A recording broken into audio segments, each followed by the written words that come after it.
mematikan lampu. Tarik nafas, rasakan dingin yang bukan berasal dari malam.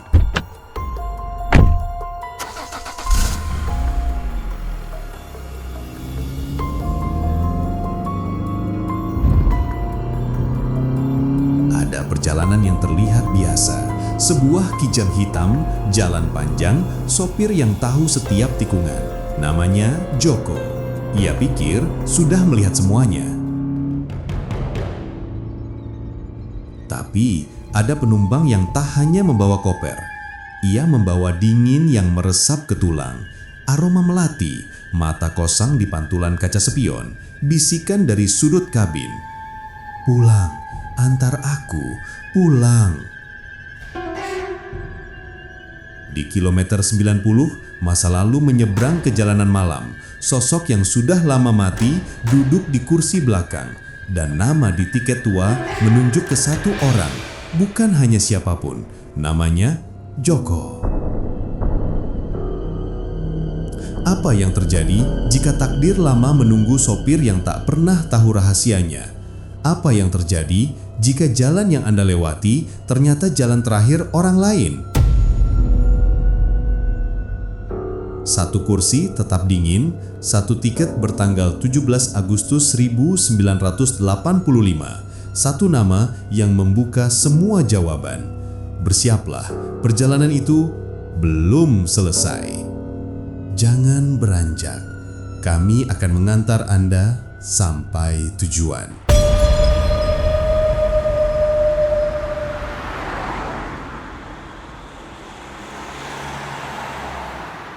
Selamat malam dan selamat datang kembali di sudut tergelap dari pikiran Anda. Kita akan menempuh sebuah perjalanan di atas aspal dingin yang membentang di antara dua kota, di dalam sebuah kotak besi beroda 4 yang nyaman. Kisah ini adalah tentang seorang pria bernama Joko. Seorang pengemudi profesional yang hidupnya dihabiskan di balik kemudi, mengantar jiwa-jiwa lain melintasi malam. Ia pikir ia sudah melihat semuanya di jalanan. Ia pikir ia sudah hafal setiap tikungan, setiap tanjakan, dan setiap bayangan yang menari di bawah sorot lampu mobilnya. Tapi ia salah. Karena ada beberapa penumpang yang membawa lebih dari sekadar tas dan koper. Ada beberapa penumpang yang membawa serta dinginnya kematian. Ini adalah kisahnya. Kisah nyata tentang kursi dingin di kilometer 90. Joko adalah seorang pria berusia 30-an akhir. Perawakannya tenang dan di atas segalanya ia sangat profesional. Ia adalah salah satu pengemudi andalan di Nusantara Executive Shuttle, sebuah layanan transportasi premium yang melayani rute antar kota dari Bandung. Spesialisasinya adalah rute malam menuju Pelabuhan Ratu. Rute yang panjang, berkelok, dan seringkali sangat sepi. Armadanya bukan mobil travel biasa yang penuh sesak. Ia mengendarai sebuah Kijang Innova Reborn hitam metalik yang selalu ia jaga kebersihannya hingga mengkilap. Interiornya wangi kopi dan kulit sintetis, standarnya. Baginya, mobil ini bukan sekadar alat kerja. Ini adalah kantornya, rumah keduanya. Ia hafal setiap derit kecil, setiap getaran halus dari mesinnya. Malam itu sekitar pukul 11, Joko sedang bersiap untuk perjalanan terakhirnya.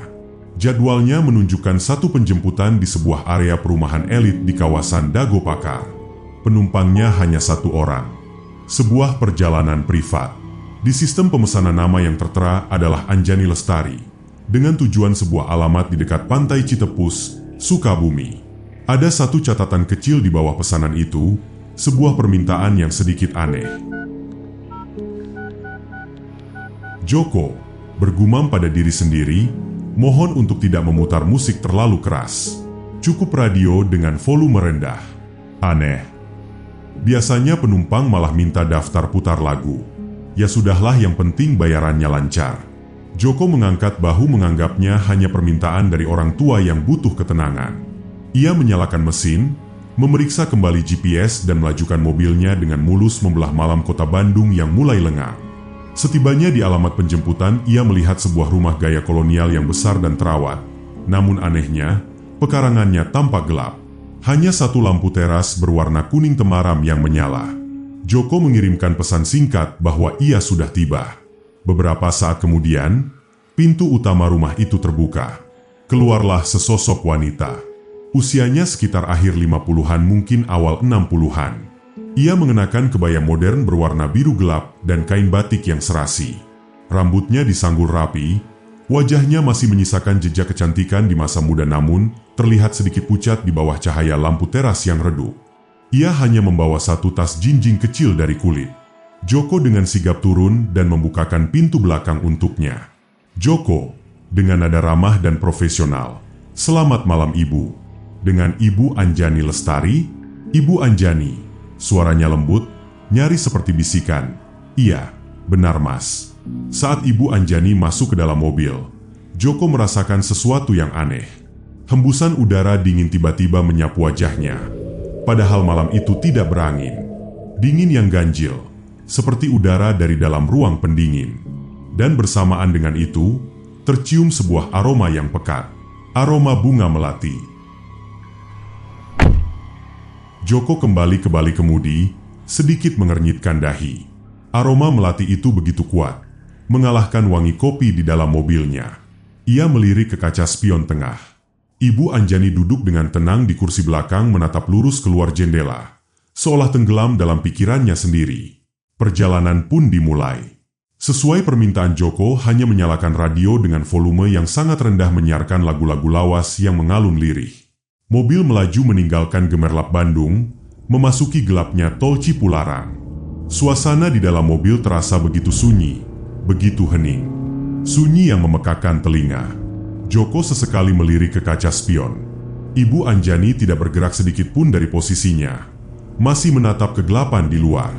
Entah kenapa, bulu kuduk Joko mulai meremang. Hawa dingin di dalam mobil terasa semakin menjadi-jadi, padahal AC mobil disetel pada suhu normal. Dinginnya terasa berbeda. Bukan dingin dari AC, tapi dingin yang seolah meresap dari kursi, dari jendela, dingin yang terasa basah dan menusuk tulang.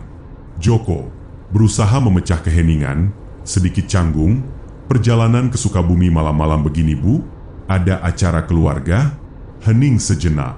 Joko hampir berpikir pertanyaannya tidak didengar. Lalu suara lembut itu menjawab dari kursi belakang tanpa menoleh. "Ibu Anjani hanya ingin pulang Mas. Sudah terlalu lama saya pergi." Jawabannya singkat namun entah kenapa terdengar begitu sedih dan berat. Joko tidak berani bertanya lebih jauh. Ia memilih untuk fokus pada jalanan di depannya. Tapi rasa tidak nyaman itu semakin membebani pundaknya. Kursi yang ia duduki terasa dingin. Setir yang ia genggam terasa seperti bongkahan es. Mereka keluar dari tol di daerah Cianjur dan perjalanan dilanjutkan melewati jalan provinsi yang gelap dan berkelok. Disinilah suasana menjadi semakin aneh. Beberapa kali saat melewati area perkebunan teh yang gelap gulita, radio yang tadinya menyiarkan lagu tiba-tiba mengeluarkan suara kresek-kresek statis diselingi alunan gamelan Jawa yang sayup-sayup terdengar, sebelum akhirnya kembali normal.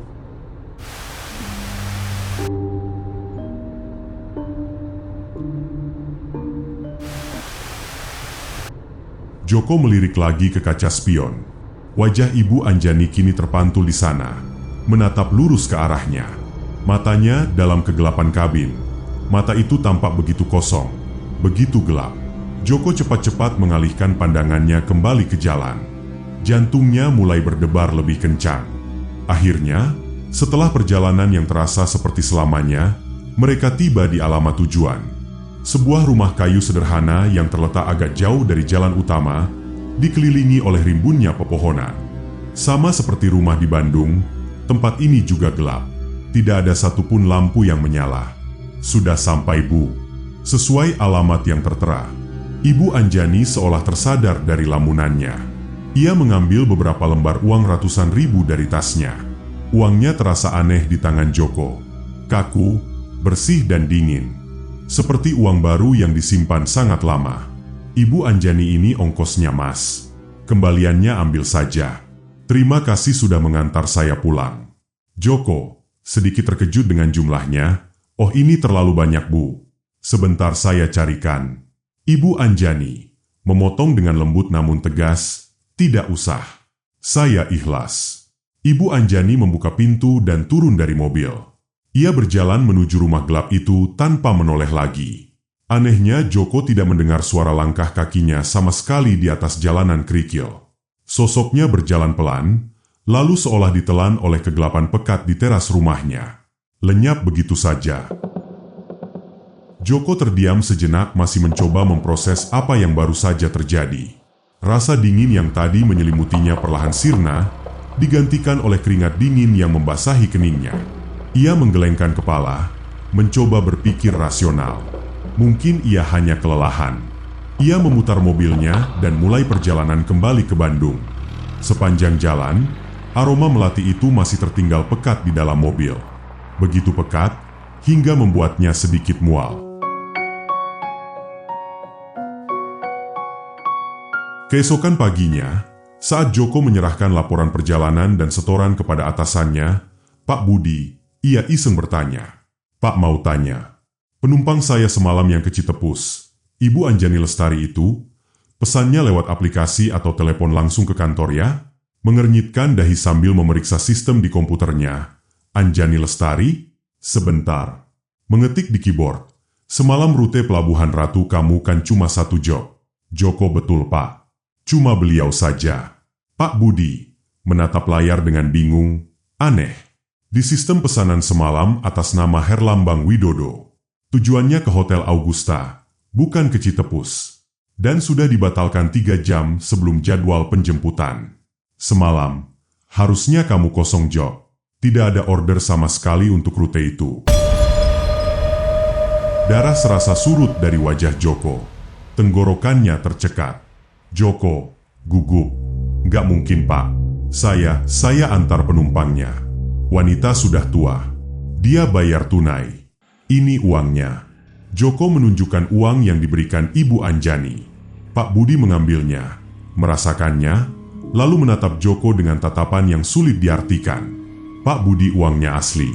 Tapi pesanan atas nama Anjani Lestari tidak ada sama sekali di sistem kita untuk sebulan terakhir ini, Jo. Kamu yakin gak salah? Joko tidak bisa menjawab. Pikirannya kosong. Jika tidak ada pesanan, lalu siapa yang ia jemput semalam? Siapa yang duduk di kursi belakang mobilnya selama berjam-jam? Sejak hari itu teror yang sesungguhnya baru dimulai. Mobil Kijang Innova hitam miliknya seolah tak mau melepaskan kenangan malam itu. Aroma melati itu tidak pernah benar-benar hilang. Sekeras apapun Joko membersihkan dan memberinya pengharum. Terkadang, di tengah perjalanan dengan penumpang lain, radio akan kembali mengeluarkan suara statis dan alunan gamelan misterius. Dan yang paling mengerikan adalah kursi belakang. Tepatnya di tempat Ibu Anjani duduk malam itu. Kursi itu selalu terasa dingin. Bahkan di tengah hari yang terik, saat seluruh kabin terasa panas. Jika disentuh, permukaan kursi itu terasa dingin seperti es. Beberapa penumpang bahkan pernah mengeluh. Bertanya kenapa AC di bagian belakang terlalu dingin padahal AC sudah dimatikan. Joko mulai merasa diawasi. Setiap kali ia sendirian di dalam mobil, ia selalu merasa ada sepasang mata yang memperhatikannya dari kursi belakang melalui kaca spion. Ia menjadi lebih pendiam, lebih gelisah. 2 minggu berlalu. Joko berusaha melupakan kejadian itu, menganggapnya hanya halusinasi akibat kelelahan.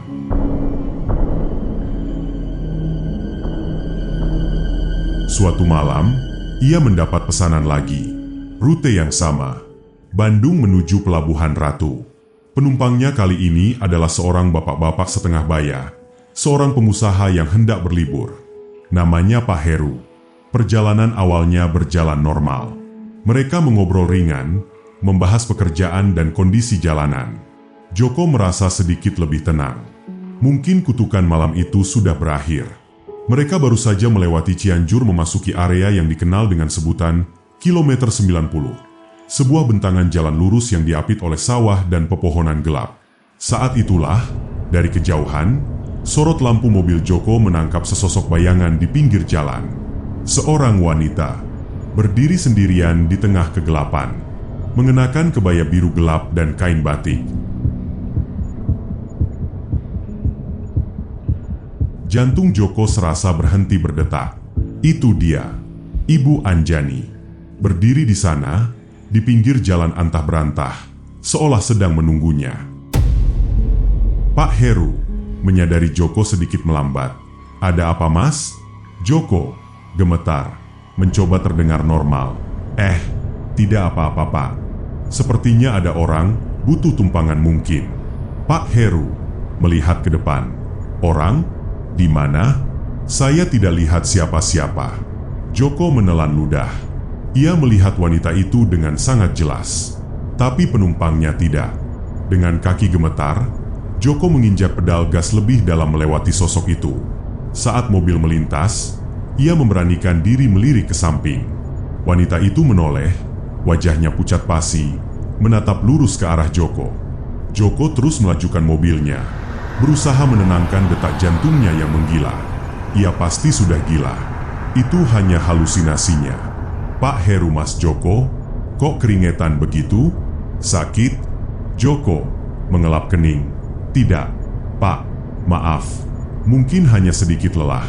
Joko mencoba tersenyum, lalu ia refleks melirik ke kaca spion tengah untuk memastikan tidak ada siapa-siapa di belakang. Dan saat itulah dunianya runtuh. Di pantulan kaca spion itu, tepat di kursi kosong di belakang Pak Heru, duduk sosok Ibu Anjani. Wajahnya pucat pasi, matanya yang hitam legam menatap lurus ke arah Joko. Ia tidak tersenyum. Ia tidak berekspresi. Ia hanya duduk di sana, dalam keheningan yang mematikan. Joko menjerit tertahan, tangannya membanting setir hingga mobil sedikit oleng ke kiri. Pak Heru berteriak panik, "Mas, hati-hati, ada apa?" Joko berhasil mengendalikan mobilnya. Nafasnya tersengal-sengal. Matanya terpaku pada kaca spion. Sosok itu masih di sana, menatapnya. Pak Heru yang tadinya marah, kini melihat ekspresi teror murni di wajah pengemudinya. Ia mengikuti arah pandang Joko ke kaca spion tengah. Awalnya ia tidak melihat apa-apa, hanya kursi kosong. Tapi kemudian ia menyadarinya. Aroma melati yang tiba-tiba memenuhi mobil, dan hawa dingin yang menusuk hingga ke sumsum tulang. Pak Heru menoleh ke belakang, dan ia melihatnya. Meskipun tidak sejelas Joko, ia melihat kontur samar sesosok manusia yang duduk di sana. Sebuah bayangan yang lebih gelap dari kegelapan di dalam mobil. "Pak Heru," suaranya bergetar hebat, penuh ketakutan. Astagfirullah. Itu siapa? Mas? Mendengar kepanikan dari penumpangnya adalah konfirmasi yang paling mengerikan bagi Joko. Ia tidak gila. Apa yang ia lihat itu nyata. Tiba-tiba sosok di kursi belakang itu perlahan mengangkat tangannya yang kurus dan pucat, menunjuk lurus ke arah Joko. Dan dari bibirnya yang tak bergerak, terdengar sebuah bisikan yang seolah datang dari segala arah, memenuhi seluruh kabin mobil. Suara gaib, berbisik, dingin, dan menggema. "Antar aku pulang." Pak Heru berteriak histeris. Joko didorong oleh adrenalin dan rasa takut yang luar biasa, menginjak pedal gas sedalam-dalamnya. Ia tidak peduli lagi pada apapun. Ia hanya ingin pergi sejauh mungkin dari neraka di dalam mobilnya sendiri. Mobil melesat membelah malam, kecepatannya jauh di atas batas normal. Joko tidak berani lagi melihat kaca spion. Ia hanya fokus pada satu titik cahaya di ujung jalan. Ia terus melaju tanpa henti, hingga akhirnya gemerlap lampu kota Sukabumi mulai terlihat di kejauhan. Saat itulah, hawa dingin di dalam mobil perlahan sirna. Aroma melati itu menipis, lalu hilang sama sekali. Dengan tangan yang masih gemetar, Joko memberanikan diri melirik kaca spion. Kursi belakang kosong. Ia akhirnya menghentikan mobilnya di depan lobi hotel tujuan Pak Heru. Pria itu turun dengan tergesa-gesa. Wajahnya masih pucat seperti mayat. Ia membayar ongkosnya tanpa berkata apa-apa, lalu masuk ke dalam hotel tanpa menoleh lagi. Joko terduduk lemas di balik kemudi. Tubuhnya bergetar hebat. Ia baru saja selamat. Tapi ia tahu ini belum berakhir. Makhluk itu menginginkan sesuatu darinya. Ia memutuskan untuk tidak kembali ke Bandung malam itu. Ia memarkir mobilnya tak jauh dari hotel, mencoba menenangkan diri. Saat ia hendak mengambil botol minum dari kompartemen pintu, tangannya menyentuh sesuatu yang seharusnya tidak ada di sana. Sebuah dompet kain kecil. Model lama dengan motif batik yang sudah sedikit pudar. Dompet yang sama sekali bukan miliknya. Dengan jantung berdebar, Joko mengambil dompet itu.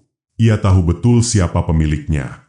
Dompet itu pasti terjatuh dari tas Ibu Anjani saat ia turun dari mobil 2 minggu yang lalu. Tangannya gemetar saat membuka dompet itu. Di dalamnya tidak banyak. Hanya ada beberapa lembar uang kuno dan sehelai kertas lusuh yang terlipat. Joko membuka lipatan kertas itu. Itu adalah sebuah tiket. Tiket bus tua dari sebuah perusahaan otobus yang sudah lama bangkrut. Po. Melati Jaya. Dengan tanggal perjalanan 17 Agustus 1985. Dan di balik tiket itu ada tulisan tangan kecil. Sebuah nama. Joko. Joko membeku. Kenapa? Kenapa ada namanya di sana? Di sebuah tiket dari puluhan tahun yang lalu, di dalam dompet milik seorang penumpang yang seharusnya tidak pernah ada.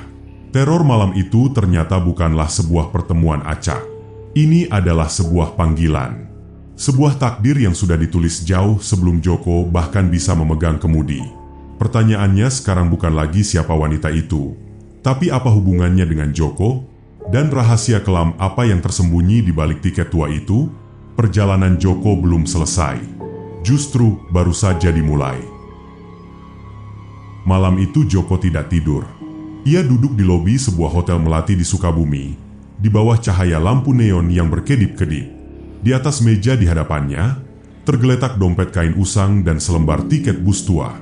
Dua benda mati yang terasa lebih hidup dan lebih mengancam daripada apapun yang pernah ia temui. Nama, Joko, yang tergores di balik tiket itu seolah menatapnya, menuntut sebuah jawaban. Rasa takut yang tadinya melumpuhkan, kini perlahan berubah menjadi sesuatu yang lain. Sebuah rasa penasaran yang nekat. Ia tidak bisa lari lagi. Ia harus tahu. Dengan tangan yang masih sedikit gemetar, ia mengeluarkan ponselnya. Di era digital ini, tidak ada rahasia yang benar-benar bisa terkubur selamanya. Di mesin pencari, ia mengetikkan serangkaian kata kunci. Kecelakaan bus Po. Melati Jaya 1985.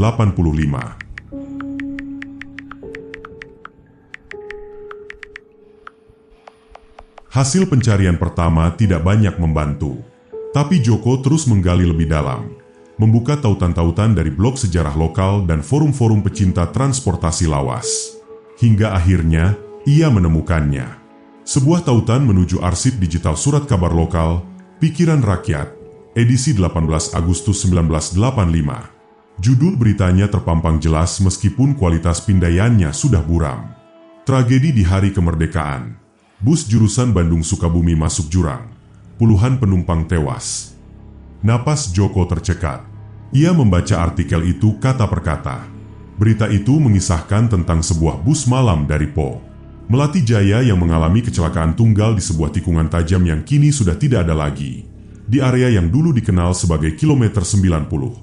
Bus itu kehilangan kendali, menabrak pembatas jalan, dan terjun bebas ke dalam jurang sedalam puluhan meter. Joko terus membaca, jantungnya berdebar semakin kencang. Di bagian akhir artikel, tercantum daftar nama korban yang berhasil diidentifikasi. Ia membaca nama-nama itu satu persatu, hingga matanya berhenti pada satu nama yang ia kenali. Anjani Lestari. Wanita itu ada di dalam bus nahas tersebut. Tapi bukan itu yang membuat dunianya seakan berhenti berputar. Tepat di bawah nama Anjani Lestari, tercantum dua nama lagi. Pengemudi Joko Susilo. Penumpang Marni Susilo. Joko Susilo. Nama itu, nama ayahnya. Marni Susilo nama ibunya. Joko terdiam. Ponsel di tangannya terasa seperti seberat batu. Ia selalu tahu bahwa orang tuanya meninggal karena kecelakaan saat ia masih bayi. Ia dibesarkan oleh pamannya yang tidak pernah mau menceritakan detail tragedi itu, mungkin untuk melindunginya dari trauma. Tapi ia tidak pernah tahu bahwa ayahnya adalah pengemudi bus malam. Ia tidak pernah tahu bahwa mereka meninggal dalam perjalanan menuju Sukabumi. Semuanya kini menjadi jelas. Bisikan, "Pulang antar aku pulang." Bukan ditujukan untuknya sebagai pengemudi travel. Itu adalah rintihan arwah yang perjalanannya terhenti puluhan tahun lalu, yang ditujukan kepada pengemudi aslinya, kepada ayahnya. Dan entah bagaimana arwah itu kini menemukan putranya, yang secara kebetulan menempuh rute yang sama, darah yang sama, takdir yang terikat. Joko kini mengerti, Ibu Anjani tidak berniat jahat. Ia hanya tersesat. Arwahnya terikat pada perjalanan terakhir yang tak pernah sampai. Dan ia, Joko, adalah satu-satunya jembatan antara dunia arwah dan tujuan akhir mereka. Keesokan paginya, dengan tekad yang bulat, Joko membuat sebuah keputusan yang mungkin dianggap gila oleh siapapun. Ia tidak akan lari. Ia akan menyelesaikan apa yang telah dimulai ayahnya puluhan tahun yang lalu. Ia mengemudikan Kijang Innova hitamnya, bukan kembali ke Bandung, tapi menuju alamat di Citepus. Rumah kayu sederhana yang gelap gulita tempat ia menurunkan sosok Ibu Anjani. Kali ini, di siang hari, rumah itu tampak lebih menyedihkan. Tua, tak terawat, dengan cat yang mengelupas di mana-mana. Joko turun dari mobil. Aroma melati yang samar langsung menyambutnya, seolah menuntunnya. Ia berjalan melewati pekarangan yang ditumbuhi ilalang, menuju teras. Pintu depannya sedikit terbuka. Joko menghela napas dalam-dalam, suaranya sedikit bergetar. "Permisi, Ibu Anjani, saya Joko. Saya kembali." Hening. Hanya suara angin yang berdesir melalui dedaunan. Joko mendorong pintu lebih jauh. Interior rumah itu gelap dan penuh debu. Perabotannya ditutupi kain putih, seperti rumah yang sudah ditinggalkan selama puluhan tahun. Di dinding ruang tengah, tergantung beberapa bingkai foto yang sudah usang. Mata Joko tertuju pada satu foto yang paling besar. Foto keluarga. Seorang wanita muda yang cantik, Anjani Lestari di masa mudanya, tersenyum bahagia, di samping seorang pria gagah berseragam tentara. Di antara mereka, berdiri seorang anak laki-laki kecil berusia sekitar 5 tahun. Di bawah foto itu, di atas sebuah meja kecil, tergeletak sebuah benda. Sebuah tas jinjing kecil dari kulit. Tas yang sama persis dengan yang dibawa Ibu Anjani malam itu. Joko mendekat. Rasa dingin yang familiar kembali menyelimutinya. Ia tahu ia tidak sendirian. Joko berbicara pada ruangan yang kosong. Suaranya tulus. Saya putranya Joko Susilo, pengemudi bus Melati Jaya. Saya datang untuk menyelesaikan perjalanannya. Saya datang untuk mengantar ibu pulang." Tiba-tiba, seluruh ruangan menjadi jauh lebih dingin. Udara terasa berat dan menekan. Dari sudut ruangan yang paling gelap, sesosok bayangan perlahan terbentuk. Sosok Ibu Anjani. Wajahnya masih pucat, namun ekspresinya tidak lagi kosong. Kini matanya memancarkan kesedihan yang begitu mendalam. Joko tidak lari. Ia hanya berdiri di sana, menatap arwah di hadapannya. Di belakang sosok Ibu Anjani, dua bayangan lain perlahan muncul. Satu sosok pria tegap dengan seragam pengemudi bus yang sudah usang, dan satu sosok wanita lembut yang tersenyum hangat. Ayah dan ibunya. Mereka menatap Joko dengan tatapan penuh kerinduan dan kebanggaan. Joko tidak bisa menahan air matanya. Untuk pertama kalinya dalam hidupnya, ia melihat wajah kedua orang tuanya. Bukan dari foto yang buram, tapi sebagai jiwa yang menunggunya. Ia mengerti sekarang. Mereka semua terjebak di sini, terikat pada tragedi yang sama, menunggu perjalanan terakhir mereka selesai. Joko terisak, namun suaranya mantap.